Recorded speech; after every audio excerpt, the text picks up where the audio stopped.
सितंबर 2019 New York diplomatic history का एक ऐसा वाकया होने वाला है जो ना पहले कभी देखा गया ना बाद में। सऊदी अरब की जानिब से पाकिस्तान के प्राइम मिनिस्टर इमरान खान को दिया गया रॉयल एयरप्लेन पाकिस्तान वापसी के लिए फ्लाई करने वाला ही था कि उसे अचानक रोक लिया गया। ऑफिशियली बताया गया कि प्लेन में कोई टेक्निकल खराबी है, वो फ्लाइट के काबिल नहीं। जहाज इमरान खान से ले लिया गया, उन्हें दूसरी फ्लाइट में आना पड़ा। लेकिन हकीकत ये थी कि खराबी जहाज के इंजन में नहीं, पाकिस्तान और सऊदी अरब के डिप्लोमेटिक रिलेशन में आ गई थी। लेकिन क्यों? वो कौन सी बात थी जो रियाद में बैठे शहजादे को पसंद नहीं आई थी और उसने नाराज होकर अपना जहाज वापस ले लिया? पाकिस्तान और सऊदी अरब के रिलेशन आखिर क्यों इस लेवल तक पहुंच गए? ये असल में दो बड़ी ईगोस के टकराने का नतीजा था। एक तरफ वो यंग प्रिंस है जो सऊदी अरब के वीरानों में शीशे का शहर बनाना चाहता है, तो दूसरी तरफ वो डेमोक्रेटिक सुल्तान है जो खिलाफत उस्मानिया को दोबारा जिंदा करने के जुनून में मुब्तला है। ये है मोहम्मद बिन सलमान वर्सेस रजब तैयब एर्दोगान की कहानी। आखिर मुस्लिम वर्ल्ड के दोनों सबसे बड़े लीडर एक दूसरे के खिलाफ क्यों हुए? क्यों एक ही मजहब के मानने वाले, एक ही रीजन के रहने वाले एक दूसरे को गिराने की कोशिश कर रहे हैं? आज इनकलाब पर हम आपको बताएंगे मिडिल ईस्ट की वो कहानी जिसमें एक्शन भी है और थ्रिल भी, रीजनल कोल्ड वॉर भी, खून खराबा और बायकॉट भी, और अब थर्ड वर्ल्ड वॉर के डोर स्टेप पर नई सिचुएशन और नई ग्रुप बंदी भी। तो इनकलाब को सब्सक्राइब कीजिए, बेल आइकन भी दबाइए और चलें हमारे साथ जानते हैं कि मुस्लिम वर्ल्ड पर राज की लड़ाई कहां कहां चल रही है। मिडिल ईस्ट के नए ग्रेट गेम को समझने से पहले एक गलतफहमी दूर कर लें। अगर किसी को ये लगता है कि मोहम्मद बिन सलमान और रजब तैयब एर्दोगान के दरमियान ये खींचातानी पावर की जंग है या फिर पिछले 10-15 साल में रीजन में आने वाली तब्दीलियों की वजह से है, तो वो बिल्कुल गलत है। हकीकत इससे कहीं मुख्तलिफ है। इन दोनों रहनुमाओं के क्लैश के पीछे एक लंबी तारीख है। अरब और तुर्कों के दरमियान टेंस रिलेशन की एक तवील हिस्ट्री है। हम इस लंबी हिस्ट्री में तो नहीं जाएंगे, बस खानदान सऊद और तुर्कों के ताल्लुकात की बात करेंगे, क्योंकि इसे समझे बगैर आप MBS और एर्दोगान के रिलेशन को नहीं समझ सकते। आइए चलते हैं आज से कोई 200 साल पहले, सन 1818 में। तब मिडिल ईस्ट में खिलाफत उस्मानिया का राज था, यानी तुर्कों की हुकूमत थी, और उस हुकूमत के खिलाफ अरब के इलाके नजद में रहने वाली सऊद फैमिली ने बगावत कर दी और बनाई पहली सऊदी रियासत, द फर्स्ट सऊदी स्टेट। उस बगावत को कुचलने के लिए उस्मानियों ने अपनी फौज भेजी, जिसने महीनों की जंग और मुहासरे के बाद आले सऊद को हरा दिया और उनकी रियासत का खात्मा कर दिया। यही नहीं, सऊद फैमिली के हेड अब्दुल्ला बिन सऊद को गिरफ्तार कर लिया गया और कैदी बनाकर इस्तांबुल लाया गया। सिफारिश की गई कि उन्हें मुआफ कर दिया जाए, लेकिन उस्मानी सुल्तान महमूद दोम ने सजाए मौत देने का ऐलान कर दिया। तारीख बताती है कि अब्दुल्ला बिन सऊद को इस्तांबुल की सड़कों पर घुमाया गया, जलील और रुस्वा किया गया और फिर आया सूफिया मस्जिद के सामने सजाए मौत दे दी गई। ये कोई छोटा मोटा वाक़या नहीं था। आले सऊद ने इस जिल्लत को, इस खून को कभी मुआफ नहीं किया, जबकि तुर्क भी सऊदियों को हमेशा बागी और बदू ही समझते रहे। शायद यही वजह है कि आज का सऊदी अरब जब इस्तांबुल की तरफ देखता है या जब तुर्की रियाज की तरफ नजर करता है, तो उनके जहन के किसी कोने में कहीं 1818 का ये खून जरूर मौजूद रहता है। और अगर ये भी काफी नहीं तो 100 साल बाद वो हुआ जिसने दोनों के बीच नफरत की पक्की मोहर लगा दी। ये फर्स्ट वर्ल्ड वॉर थी। उस्मानी अपने सर्वाइवल की जंग लड़ रहे थे, लेकिन ऐन उसी वक्त जब तुर्कों को अपने मुसलमान भाइयों की सख्त जरूरत थी, अरबों ने उनकी पीठ पर छुरा घोंप दिया। ये आले सऊद तो नहीं थे, लेकिन हिजाज के रूलर शरीफ मक्का हुसैन बिन अली थे, जिन्होंने बरतानिया के साथ मिलकर उस्मानियों के खिलाफ बगावत कर दी। फिर बागियों ने तुर्क फौजियों को मारा, कत्ल किया, उनकी बनाई गई हिजाज रेलवे को तबाह किया और यूं मिडिल ईस्ट से खिलाफत उस्मानिया का खात्मा कर दिया। अरब इसे अपनी आज़ादी की जंग कहते हैं, जबकि तुर्क इसे तारीख की सबसे बड़ी गद्दारी। शायद यही वजह है कि जब एर्दोगान उम्मत मुस्लिमा की बात करते हैं तो बहुत से अरबों को लगता है कि तुर्की दोबारा उन पर कब्जा करना चाहता है। शरीफ मक्का ने जिस हुकूमत के लिए तुर्कों से गद्दारी की, वो ज्यादा अरसे उनके पास बची भी नहीं और बहुत जल्द आले सऊद ने टेक ओवर कर लिया और उन्होंने वो मुल्क बनाया जिसे आज हम सऊदी अरब कहते हैं। तो तारीख का ये बोझ है जिसे लेकर MBS और एर्दोगान आज के ग्रेट गेम में मौजूद हैं। दो ऐसे रहनुमा जो दो बिल्कुल मुख्तलिफ माइंड रखते हैं, दो बिल्कुल मुख्तलिफ ब्रांड हैं। तैयब एर्दोगान एक गरीब घराने के फर्द जिन्हें शौक था फुटबॉल खेलने का, लेकिन जिंदगी उन्हें सियासत के मैदान में ले आई اور यहाँ वो उस बुलंदी तक पहुंचे जैसे मुस्तफ़ा कमाल अतातुर्क के बाद किसी तुर्क रहनुमा को नहीं मिली। उर्दुवान का सबसे बड़ा हथियार है उनकी सॉफ्ट पावर और हिस्टोरिकल नैरेटिव। वो आवाम को उनकी लॉस्ट आइडेंटिटी देते हैं, खोई हुई शनाख्त बेचते हैं, तुर्कों और दुनिया भर के मुसलमानों को याद दिलाते हैं कि कभी वो सब पर राज करते थे। वो अर्तुरुल जैसे ड्रामों के जरिए आया सूफिया को दोबारा मस्जिद बनाकर और मजलूम मुसलमानों के लिए जज्बाती तकरीरें करके खुद को उम्मत का तर्जुमान बनाकर पेश करते हैं। यही उनकी सबसे बड़ी ताकत है। जबकि दूसरी तरफ है मोहम्मद बिन सलमान, एक अरबपति शहजादा, उर्दुवान से बिल्कुल अलग माहौल में पैदा होने वाले, बेरहमी की हद तक हकीकत पसंद यानी रियलिस्टिक। MBS सऊदी अरब को बदल नहीं रहे बल्कि समझें एक नया सऊदी अरब बना रहे हैं। उनका विजन 2030 सिर्फ ऑयल पर इन्हिसार कम करने का नाम नहीं बल्कि ये रिलीजन को पॉलिटिक्स से मुकम्मल तौर पर अलग करने का भी नाम है। MBS सऊदी अरब को एक रिलीजियस स्टेट से बदलकर एक नेशनलिस्ट स्टेट बनाना चाहते हैं। ऐसा मुल्क जिसकी पहचान सिर्फ मक्का मदीना ना हो, टेक्नोलॉजी हो, मॉडर्निज्म हो, फ्यूचरिस्टिक शहर हो और हाँ, जहाँ सिनेमा हो, म्यूजिक कॉन्सर्ट हो। और MBS अपने इस विजन के लिए रास्ते में कोई रुकावट नहीं देखना चाहते, चाहे वो मजहबी लोग हों या फिर उनके अपने ही खानदान के शहजादे। ये दोनों बिल्कुल मुख्तलिफ सोचें एक साथ कैसे चल सकती हैं।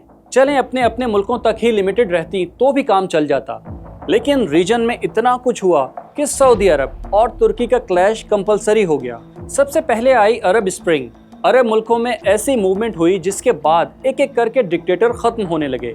तैयब उर्दुवान ने इसे वेलकम किया। क्यों? क्योंकि उर्दुवान की सियासत की जड़ें थी इख्वानुल मुस्लिमीन में, एक इस्लामिक मूवमेंट जिससे पूरा अरब कांपता था। उर्दुवान समझ रहे थे कि अब मिडिल ईस्ट में भी इख्वानुल मुस्लिमीन की तरह जमहूरी हुकूमतें आएंगी और तुर्की उन सबका लीडर बनकर उभरेगा। लेकिन रबात से लेकर रियाज तक हर अरब रॉयल फैमिली के लिए ये एक डरावना ख्वाब था। सऊदी रॉयल फैमिली के लिए इख्वान और इस्लाम पसंदों का राज किसी धमाके से कम नहीं था, क्योंकि इस्लाम पसंद कहते हैं कि पावर पब्लिक के हाथों में होनी चाहिए, रूलर डेमोक्रेसी के जरिए आना चाहिए। ये डिमांड बादशाहत को डायरेक्ट चैलेंज करती थी और यही वजह है कि रीजन की हर बादशाहत और डिक्टेटरशिप अखवान को कुचलना चाहती थी। यानी दो डॉक्ट्राइन में खुली जंग शुरू हो गई। 2013 में मिस्र में अखवान की इलेक्टेड गवर्नमेंट को फौजी बगावत के जरिए खत्म कर दिया गया। ये सऊदी अरब के लिए बड़ी कामयाबी और तुर्की की पहली शिकस्त थी। अरब स्प्रिंग के बाद तैयब उर्दुवान और मोहम्मद बिन सलमान के दरमियान कोल्ड वॉर बंद कमरों से निकलकर खुले मैदानों में आ गई। अब बारी थी अपनी चाल चलने की और उस खेल में पहला बड़ा वार किया सऊदी अरब ने। जून 2017 MBS ने अपने पड़ोसी और दुनिया के अमीर तरीन मुल्कों में से एक कतर पर एक स्ट्रेटेजिक अटैक कर दिया। सऊदी अरब, UAE, बहरीन और मिस्र ने रातों रात कतर का बायकॉट कर दिया। उसके ज़मीनी, फ़ज़ाई और समंदरी सब रास्ते काट दिए, यहाँ तक के खाने और दवाओं की सप्लाई लाइंस भी काट दी। लेकिन क्यों? आखिर कतर का कसूर क्या था? ये कि वो अपने अल जज़ीरा नेटवर्क के जरिए ऐसी रिपोर्टिंग कर रहा था जिससे अखवानुल मुस्लिमीन की सपोर्ट हो रही थी। फिर तुर्की और ईरान के साथ भी कतर के बड़े अच्छे रिलेशन थे और ये दो गुनाह ऐसे थे जिनकी MBS की नज़रों में कोई मुआफ़ी नहीं थी। वो कतर को सबक सिखाना चाहते थे।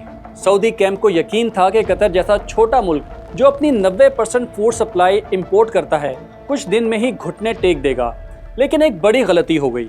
उन्होंने रजब तैयब उर्दुवान को कमज़ोर समझ लिया था। जैसे ही कतर का घेराव शुरू हुआ, उर्दुवान हरकत में आ गए। उन्होंने रातों रात दर्जनों कार्गो जहाज कतर भेजे। सिर्फ फूड सप्लाई और ज़रूरी सामान ही नहीं भेजा बल्कि तुर्क पार्लियामेंट में एक बिल भी पास करवा दिया और अपनी फौज कतर में लगा दी। ये MBS के लिए बहुत बड़ा शौक था। तुर्की ने सऊदी अरब को क्लियर मैसेज दे दिया था कि अगर तुमने कतर पर हमला किया तो उसका मतलब होगा तुर्की से डायरेक्ट टक्कर। बिल आखिर कतर को आइसोलेट करने का प्लान कामयाब नहीं हो सका। MBS की पहली चाल उर्दुवान ने नाकाम बना दी। उसका बदला MBS ने लिया, एलिजेडली इतने खतरनाक अंदाज में कि पूरी दुनिया हिलकर रह गई। 2 अक्टूबर 2018। ये हैं जमाल खाशोगी, सऊदी अरब के मशहूर जर्नलिस्ट। कभी सऊदी रॉयल फैमिली के बहुत करीब थे, लेकिन अब उनके सबसे बड़े क्रिटिक बन चुके थे। शायद इसलिए क्योंकि वो अब सऊदी अरब में नहीं रहते थे। लेकिन वो कहते हैं ना कि रिश्तेदारी हो या आबाई मुल्क से ताल्लुक, ये कभी भी नहीं टूट सकता। सऊदी अरब से उनका रिश्ता ख़त्म थोड़ी हुआ था। जब तुर्क मंगेतर से शादी के लिए जमाल को कुछ कागजों की जरूरत पड़ी तो उन्हें इस्तांबुल में सऊदी कॉन्सुलेट से कांटेक्ट करना पड़ा, जिसने 2 अक्टूबर 2018 को उन्हें बुला लिया। जमाल खाशोग्जी को बिल्कुल अंदाजा नहीं था कि ये उनका आखिरी सफर होगा, क्योंकि कॉन्सुलेट में उनका इंतजार कोई क्लर्क नहीं बल्कि रियाद से खास तौर पर आने वाला एक 15 बंदों का हिट स्क्वाड कर रहा था। और फिर अंदर से ही जमाल खाशोग्जी का मर्डर कर दिया गया, उनकी लाश के टुकड़े टुकड़े कर दिए गए। काम ऐसा किया गया था कि कोई गवाह नहीं, कोई सबूत नहीं, कोई निशान नहीं, लेकिन यहाँ भी उर्दुवान ने ऐसा मास्टर स्ट्रोक खेल दिया जिसकी मिसाल मॉडर्न हिस्ट्री में तो नहीं मिलती। तुर्की के पास कॉन्सुलेट के अंदर की खुफिया ऑडियो रिकॉर्डिंग्स थीं। चाहते तो पहले ही दिन वो रिलीज करके सऊदी अरब के चेहरे से नकाब हटा देते, लेकिन ऐसा नहीं किया क्योंकि उर्दुवान का मकसद सच सामने लाना नहीं, मोहम्मद बिन सलमान की क्रेडिबिलिटी को, उनकी साख को खत्म करना था। उर्दुवान ने एक खतरनाक साइकोलॉजिकल गेम खेला। जब सऊदी अरब ने कहा कि खाशोग्जी तो कॉन्सुलेट से जिंदा बाहर चले गए थे, तो तुर्की ने सीसीटीवी फुटेज लीक कर दी। जब सऊदी अरब कहता है कि ये एक हादसा था, तो उर्दुवान उस खुफिया ऑडियो टेप के कुछ पार्ट अमेरिकी CIA को सुनवा देते हैं। MBS को मॉडर्न रिफॉर्मर दिखाने के लिए जो अरबों डॉलर की PR कैंपेन चलाई गई थी, वो पूरी दुनिया की नजरों के सामने बर्बाद हो रही थी। लोग MBS को एक कातिल समझने लगे। वेस्टर्न कंपनियां और लीडर सऊदी अरब का बायकॉट करने लगे। उर्दुवान ने एक चाल के जरिए MBS को दुनिया में आइसोलेट कर दिया। ये उनकी एक जबरदस्त कामयाबी थी, लेकिन वो कहते हैं ना कि जख्मी शेर और ज्यादा खतरनाक होता है। आगे इस वीडियो का बड़ा इंटरेस्टिंग फेज आ रहा है। आपसे रिक्वेस्ट है कि अगर अब तक चैनल को सब्सक्राइब नहीं किया तो सब्सक्राइब कर लें, हमारी वीडियो शेयर भी करें। तो आइए वापस अपनी स्टोरी पर चलते हैं। खाशोग्जी वाले मामले के बाद अर्दोगान का कॉन्फिडेंस 7वें आसमान पर था। वो फैसला कर चुके थे कि अब वो आखिरी वार करेंगे। उन्होंने सऊदी अरब की दुखती रग पर हाथ रख दिया, जो थी OIC यानी ऑर्गेनाइजेशन ऑफ इस्लामिक कोऑपरेशन। बरसों बल्कि दहाइयों से सऊदी अरब OIC के जरिए पूरी मुस्लिम उम्मा को लीड कर रहा था, लेकिन उर्दुवान ने मलेशिया के महातीर मोहम्मद के साथ मिलकर एक नया इस्लामिक ब्लॉक बनाने का प्लान बना लिया, जिसमें तुर्की और मलेशिया के अलावा ईरान और पाकिस्तान भी शामिल होते। ये समझें सऊदी अरब से उम्मा की लीडरशिप छीनने का खुला ऐलान था। लेकिन इस ब्लॉक की कामयाबी डिपेंड करती थी सिर्फ एक मुल्क पर, पाकिस्तान। और यहीं से ये कहानी जुड़ जाती है उस वाक़े से जो हमने आपको वीडियो के बिल्कुल शुरू में बताया था। मोहम्मद बिन सलमान अच्छी तरह जानते थे कि अगर पाकिस्तान इस ब्लॉक में शामिल हो गया तो सऊदी अरब की मुस्लिम वर्ल्ड के लीडर की हैसियत से पोजीशन हमेशा के लिए खत्म हो जाएगी। तुर्की, मलेशिया या ईरान से तो सऊदी अरब उस जबान में बात नहीं कर सकता था, लेकिन पाकिस्तान के खिलाफ वो हार्ड पावर इस्तेमाल की जा सकती थी। और फिर ऐसा हुआ भी। इमरान खान उन दिनों UN के सेशन में शिरकत के लिए गए हुए थे, बल्कि मोहम्मद बिन सलमान ने उन्हें वहां जाने के लिए एक स्पेशल सऊदी जहाज भी दिया था। लेकिन ये तैयारा अचानक वापस ले लिया गया और इमरान खान को एक कमर्शियल फ्लाइट के जरिए पाकिस्तान वापस आना पड़ा। डिप्लोमेटिक फ्रंट पर यह पाकिस्तान के लिए बड़ी रुसवाई थी, लेकिन मोहम्मद बिन सलमान के लिए ये एक मास्टर स्ट्रोक था। इस्लामाबाद को साफ मैसेज दे दिया गया कि अगर पाकिस्तानी वजीर आजम कुआलालंपुर गए तो सऊदी अरब पाकिस्तान के स्टेट बैंक में रखे अपने अरबों डॉलर वापस ले लेगा और उधार पर तेल भी बंद कर दिया जाएगा। बल्कि ये खतरा भी पैदा हो गया कि कहीं सऊदी अरब में मौजूद लाखों पाकिस्तानियों को भी डिपोर्ट ना कर दिया जाए। पाकिस्तान, जिसकी मईशत हमेशा वेंटिलेटर पर ही रहती है, ये सब बर्दाश्त नहीं कर सकता था। यूं MBS ने पाकिस्तान को नए कैंप में जाने से रोक लिया और साबित कर दिया कि उर्दुवान का इस्लामी बयानिया चाहे कितना ही खूबसूरत लगता हो, वो सऊदी अरब की दौलत का मुकाबला नहीं कर सकता। मलेशिया समिट की नाकामी के बाद तुर्की और सऊदी अरब की जंग प्रॉक्सी वॉर में बदल गई। लीबिया में जिस फौज को सऊदी अरब सपोर्ट कर रहा था, उस पर तुर्क ड्रोन बमबारी करने लगे, तो सीरिया में भी दोनों मुल्क एक दूसरे के खिलाफ मुख्तलिफ ग्रुपों को सपोर्ट कर रहे थे। अब मिडिल ईस्ट क्लियरली 2 हिस्सों में बढ़ चुका था। दुश्मनी आखिरी हदों तक पहुंच चुकी थी। लेकिन एक बात याद रखें, इंटरनेशनल रिलेशन में ना कोई दोस्ती हमेशा के लिए होती है और ना दुश्मनी। कुछ ऐसा हुआ जिसने दोनों सुल्तानों को अपनी ईगो से बाहर आने पर मजबूर कर दिया। तुर्की और सऊदी अरब की कोल्ड वार अपने उरूज पर थी। दोनों एक दूसरे को नुकसान पहुंचाने के लिए अरबों डॉलर फूंक रहे थे। लेकिन 2021 में हालात ने कुछ ऐसा पलटा खाया कि तुर्की को रियलिटी का अंदाजा हो गया। ऐसी हकीकत जो तैयब उर्दुवान की अना से भी ज्यादा बड़ी और खौफनाक थी। यह रियलिटी थी इकोनॉमी की और सर्वाइवल की। जज्बात से, नारों से आप इलेक्शन तो जीत सकते हैं, لیکن ملک چلانے کے لیے آپ کو پیسہ چاہیے، اور یہاں طیب اردوان کو پہلا اور بڑا جھٹکا لگا۔ ترکی نے پوری مسلم ورلڈ میں اپنی سافٹ پاور تو دکھا دی تھی، اردوان مسلم امہ کے ہیرو تو بن گئے تھے، لیکن اس ہیروئزم کی ایک قیمت تھی جو ان کے ملک کو چکانی پڑ رہی تھی، یہ کہ ترکی کی اکانومی وینٹیلیٹر پر تھی۔ کووڈ-19 کے بعد ترکی بدترین حال کو پہنچ چکا تھا، کرنسی لیرا ہسٹری کی کم ترین اور مہنگائی ہائیسٹ لیول پر پہنچ چکی تھی۔ ترک عوام جو اب تک اردوان کے اکنامک میریکل پر فخر کر رہے تھے، اب ڈیلی لائف کی عام چیزیں خریدنے کے لیے بھی مشکل میں تھے۔ 2023 کا الیکشن سر پر تھا اور اردوان کو صاف نظر آ رہا تھا کہ اگر اکانومی نہ سنبھالی تو 20 سال سے جاری اقتدار ختم ہو جائے گا۔ انہیں فورن کیش، فورن ریزرو اور انویسٹمنٹ کی ضرورت تھی۔ یورپ اور امریکہ اردوان سے ویسے ہی ناراض رہتے تھے۔ ان حالات میں پیسہ صرف ایک ہی جگہ پر تھا، گلف کے ملکوں کے پاس، یعنی سعودی عرب اور UAE کے پاس۔ متحدہ عرب امارات کے شیخ محمد بن زائد اور سعودی پرنس محمد بن سلمان کے ریلیشن میں کیا کیا اتار چڑھاؤ آئے ہیں، اس کے لیے آپ ہماری یہ ڈاکیومنٹری دیکھ سکتے ہیں۔ آپ کا اوپینین بھی ہمارے لیے بہت قیمتی ہے، تو کامنٹ بھی ضرور کریں۔ تو ہوا یہ کہ یہاں اردوان کو اپنی ایگو کو مارنا پڑا، ایک کڑوا گھونٹ پینا پڑا اور اس کی طرف دوستی کا ہاتھ بڑھانا پڑا، جسے انہوں نے پوری دنیا میں بدنام کرنے کی کوشش کی تھی۔ لیکن آپ کو کیا لگتا ہے کہ MBS بہت سکون سے بیٹھے تھے؟ بالکل نہیں۔ ان کا ویژن 2030 اور $500 بلین کا شہر نیوم اب تک ایک خواب تھا، سعودی عرب کو پورے ریجن کا سب سے بڑا لیڈر بنانے کا خواب۔ وہ چاہتے تھے کہ دنیا بھر کے ٹاپ انویسٹرز، ٹیکنالوجی کمپنیاں اور ٹورسٹ بھی سعودی عرب آئیں، مگر جیسا کہ آپ کو پتا ہے کہ انویسٹرز دنیا کی سب سے بڑی ڈرپوک مخلوق ہوتے ہیں، تو جب یمن سے حوثی ملیشیا نے سعودی عرب کو نشانہ بنانا شروع کر دیا، اس کی آئل فیسلٹیز کو، ہوائی اڈوں کو ڈرون اور میزائل حملوں سے نشانے پر رکھ لیا، تو ہوش ٹھکانے آ گئے۔ جب ملک پر روزانہ میزائل گر رہے ہوں تو کوئی بھی آپ کے شیشے کے شہروں پر اربوں ڈالر نہیں لگائے گا۔ محمد بن سلمان بھی سمجھ گئے کہ ایک ہی وقت میں ایران، ترکی اور یمن سے دشمنی مول لے کر وہ کبھی بھی اپنا ویژن 2030 مکمل نہیں کر سکتے۔ دونوں لیڈروں کی کمزوریاں، مجبوریاں انہیں ایک میز پر لے آئیں، اور پھر دنیا نے ایسا منظر دیکھا جس نے ظاہر کیا کہ سیاست میں حقیقت پسندی اور ہاں کسی حد تک ہپوکریسی ہی سب کچھ ہے۔ اپریل 2022 میں طیب اردوان خود چل کر سعودی عرب آئے اور شہزادہ محمد بن سلمان سے گلے ملے، لیکن اس جادو کی جپھی کی ایک قیمت تھی، جمال خاشقجی کا خون۔ سعودی عرب کی شرط تھی، ہم ترکی پر تب پیسہ لگائیں گے جب وہ یہ کیس بند کرے گا، اور پھر استنبول کی عدالت نے راتوں رات خاشقجی قتل کیس کی تمام فائلیں بند کر دیں اور انہیں باقاعدہ سعودی عرب کے حوالے کر دیا۔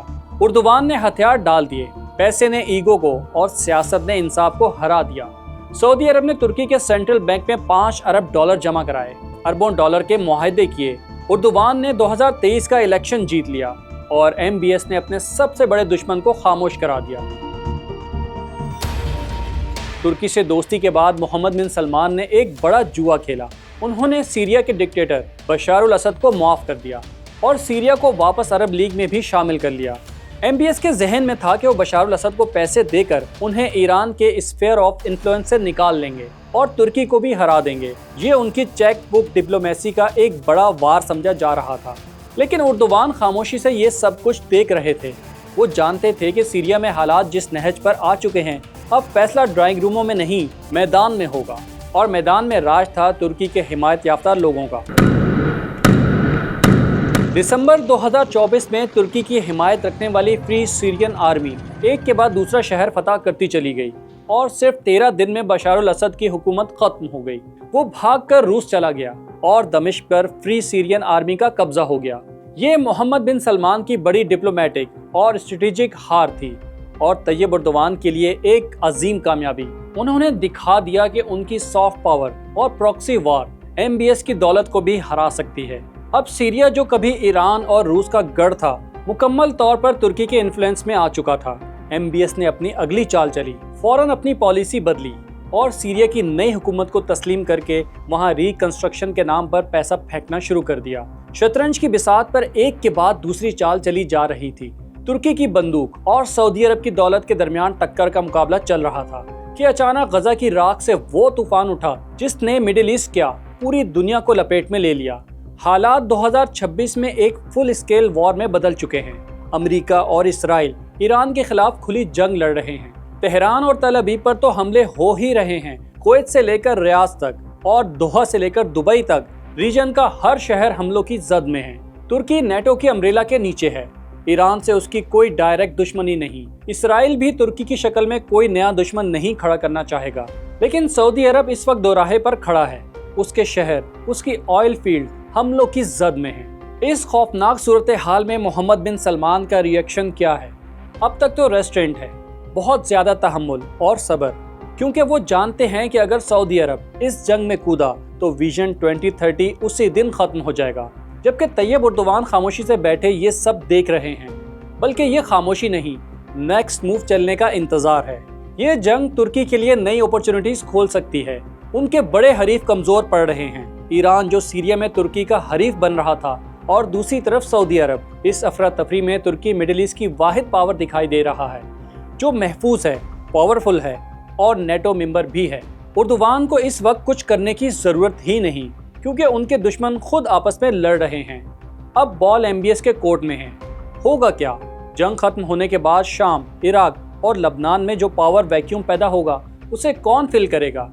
क्या सऊदी अरब और तुर्की में जो कोल्ड वार दोबारा शुरू हुई है वो एक खुली जंग में बदल जाएगी? एर्दोगान चाहेंगे कि वो न्यू मिडिल ईस्ट के सबसे पावरफुल लीडर बने, जबकि MBS चाहेंगे कि इकोनॉमिक कंट्रोल उनके पास रहे। अब ये दोनों की ईगो की लड़ाई नहीं रही, ये रिसोर्स, लैंड और पावर बल्कि फ्यूचर पर कंट्रोल की जंग बन चुकी है। आज मिडिल ईस्ट में तारीख लिखी जा रही है। कुछ नया बनने वाला, कुछ नया होने वाला है। और सवाल सिर्फ ये है कि जब ये तूफान थमेगा तो इस नए मिडिल ईस्ट का ताज किसके सर पर होगा? उसके सर पर जिसके हाथ में पैसा है, या उसको मिलेगा जिसके पास आइडियोलॉजी की ताकत है?